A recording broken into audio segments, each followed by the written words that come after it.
All the top stories that we're tracking today. I want to first focus on the big political story of the day. It's coming from Uttar Pradesh. No surprise there, considering that elections are lined up in a few months from now and every political party is going all out. If you've been active on social media over the last 24 hours, I'm sure you'd have seen the trend where everyone's posting pictures and saying "My Abba Jaan." What's triggered this? It's a comment that was made by the UP Chief Minister Yogi Adityanath. So let me just get you details of that controversy first. Essentially what Yogi Adityanath said a few days ago at an event in Kushinagar, he said that ration, which was meant for the poor, never reached them under the previous state governments. Instead, those who said Abba Jaan would get the ration, it would get to decide where it goes.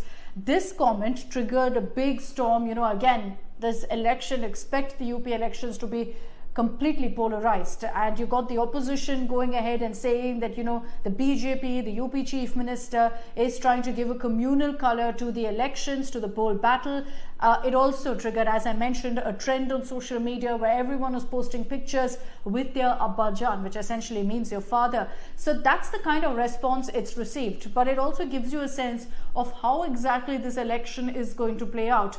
Because while Yogi Adityanath, who's known to make very, very controversial, very provocative statements such as that, hasn't held back, and he's not going to hold back in the run-up to an election, you can expect a lot more of this kind of a narrative. On social media, of course, there was a lot of condemnation that came in. Many leaders said that this kind of comments is what derails an election, that the real issues are not being spoken about. But this was clearly a jibe from the UP Chief Minister to the previous state government, saying that the poor never benefited, and that now under his government, under his regime, the poor are finally getting their ration and are getting all their needs being met.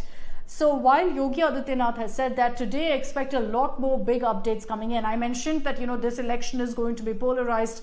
The Aam Aadmi Party is saying that they're also going to be serious contenders in this election. So they're currently in Ayodhya. Manish Sisodia is in Ayodhya, so is Sanjay Singh. And this particular district, Ayodhya, of course, is turning out to be extremely relevant for this political battle. Not just as the BJP, of course, referring to it as Ram Janmabhoomi and referring to the Ram Mandir win, but also AIMIM chief Asaduddin Owaisi started his UP campaign there.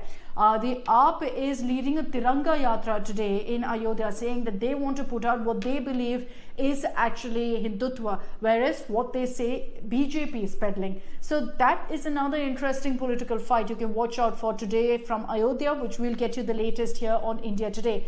The Prime Minister is also in Uttar Pradesh today in person. This is not going to be a virtual event. He's going to be laying the foundation stone for a massive university in Aligarh. And this university is being named after a very prominent Jat figure called Raja Mahendra Pratap Singh. It's an attempt clearly by the BJP to reach out to the Jat vote, knowing that it's a very, very important vote bank. They're taking this step to ensure that they can get in as many votes from that community, which is very dominant in western Uttar Pradesh. And the reason they're doing this is because over the last few months, the community has spoken out time and again against the BJP because of the farm laws. So this is, in a sense, damage control. That's another story that we'll be tracking very closely, an event that will be starting in a few hours from now. Let me also tell you about some other stories that we're tracking this morning. Some good news amid all of the politics is on the COVID front. Our vaccination milestone has crossed 75 crore. It's a huge step. It's the largest vaccination drive in the world. We're finally moving in the right direction, where every single day we are ensuring over 50 lakh vaccines. If you've tracked our broadcast here on India Today and the details that we've been putting out on the vaccine drive, it's clear that the data crunching means that we need at least 1 crore vaccinations per day. We're very, very close to that milestone. Yesterday, if you look at the figures, it was above 78 lakh. The exact number I'll tell you once, of course, the Health Ministry puts out that data. But this is a huge, significant step. You even had the World Health Organization coming out and hailing this step, saying that, India is moving in the right direction. I know a lot of you are very concerned about a third COVID wave.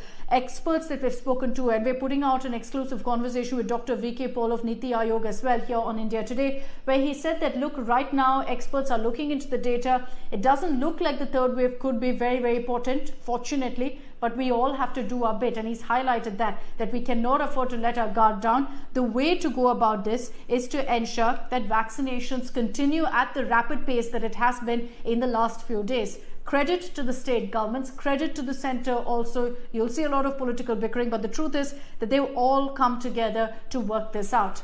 Another story that I just want to tell you about is about Jet Airways. Yes, they stopped operations a few months back, but they're all set to return. I'm sure this news is going to put a smile on many of your faces. We've all been waiting for the airline to return, and the news has been confirmed that they're back in 2022. In the first quarter of 2022, you're going to see Jet Airways resuming. Remember that in 2019 is when they'd stopped operations, but they're going to be starting off again, first with domestic air flights, and then you'll see some short international routes also that they will be confirming.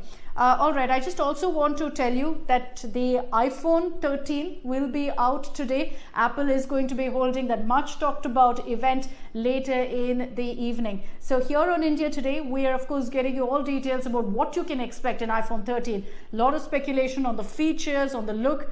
How big a hole is it going to burn in your pocket? You can stay tuned to us here on India Today. We'll be covering the Apple event live, getting you all the highlights of the new iPhone 13. Our Business Today team is also constantly tracking what's really happening on that front. So quick reminder again to you to stay tuned to India Today for the details of iPhone 13. That's all I have time for in this broadcast. Thank you very much for tuning in. Do have a great day.